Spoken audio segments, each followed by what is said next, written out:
తెలుసుకోలేక, తెలుసుకోక, తెలుసుకునే ప్రయత్నమే చేయక, మనసి నమత్వ, మనసులో దాన్ని రానివ్వకుండా ఇలాంటి అక్కర్లేని పనులన్నీ చేస్తున్నాడు. ఏం అక్కర్లేని పనులు చేస్తున్నాడు?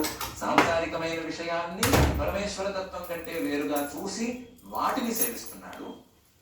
వాటిని సేవించినప్పుడు వాటి ద్వారా సరైన ఫలితాలు రాని పరిస్థితే ఉంటే గనక పరమేశ్వర తత్వం కంటే వేరుగా దేవతలు ఉన్నారు అని భావించి ఆ భేద బుద్ధితో ఆ దేవతలను సేవించే ప్రయత్నం చేస్తున్నాడు.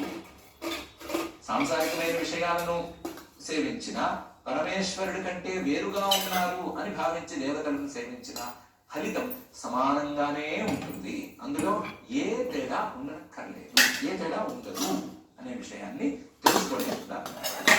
ఎందుకు తెలుసుకోలేకపోతున్నాడు? జడజన, అతని జాడ్యం అలా పనిచేస్తుంది. జాడ్యం అంటే అజ్ఞానం, జాడ్యం అంటే అవిద్య, జాడ్యం అంటే మాయ. ఆ పరమేశ్వరుడు యొక్క మాయ కమ్ముకుని ఇలా ప్రవర్తిస్తున్నాడు.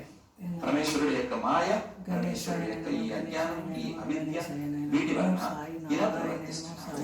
ఈ అజ్ఞానం వలన పరమేశ్వర తత్వం వేరుగా ఉన్నట్లు, సాంసారికమైన విషయాలు వేరుగా ఉన్నట్లు, దేవతలు వేరుగా ఉన్నట్లు, అన్ని వేరువేరుగా ఉన్నట్లు కనిపిస్తూ ఉన్నాయి. లేనిది ఉన్నట్లు కనిపించటం అనేది అజ్ఞానం యొక్క మహిమైతే, లేనిది ఉన్నట్లుగా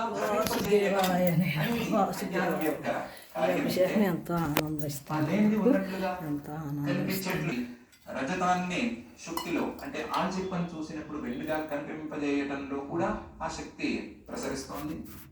అలాగే గాజు ముద్దను చూసినప్పుడు ఇదేదో వజ్రమను అనిపించేటప్పుడు కూడా ఈ ప్రభావం పనిచేస్తోంది. అలాగే జలే పైష్టే క్షీరం, ఒక యూరియా లాంటివి కలిపి లేదా పిండి లాంటివి కలిపి ఇవి పాలు అని అనిపించేలా ఎవరైనా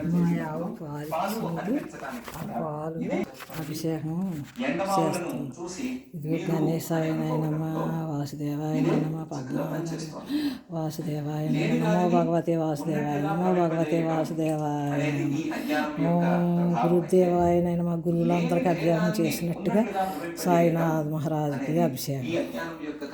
స్పష్టంగా తెలుస్తూనే ఉంది. పరమేశ్వర తత్వానికి దేవతలకు భేదం లేదు. పరమేశ్వర తత్వాన్ని మించి మరొక దేవత లేదు.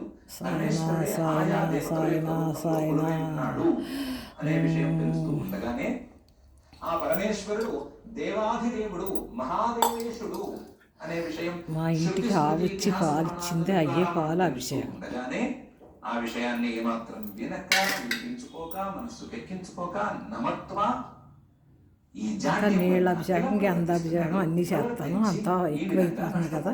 మా యావ పాలు ఇచ్చిన పాలు అన్నీ చేస్తాను. అవి మేము టీ కాసేసుకుంటాం. పొద్దున కూడా టీలో వేసి ఉంటాం. మాకు ఆరోగ్యాలు ఇస్తుంది మాట ఆవు. అప్పుడప్పుడు వచ్చి ఆ పాలు ఇస్తుంది తాగమని. అంటే మా లోపల జబ్బులన్నీ తీసేసుకుంటుంది ఆవు, గోమాత.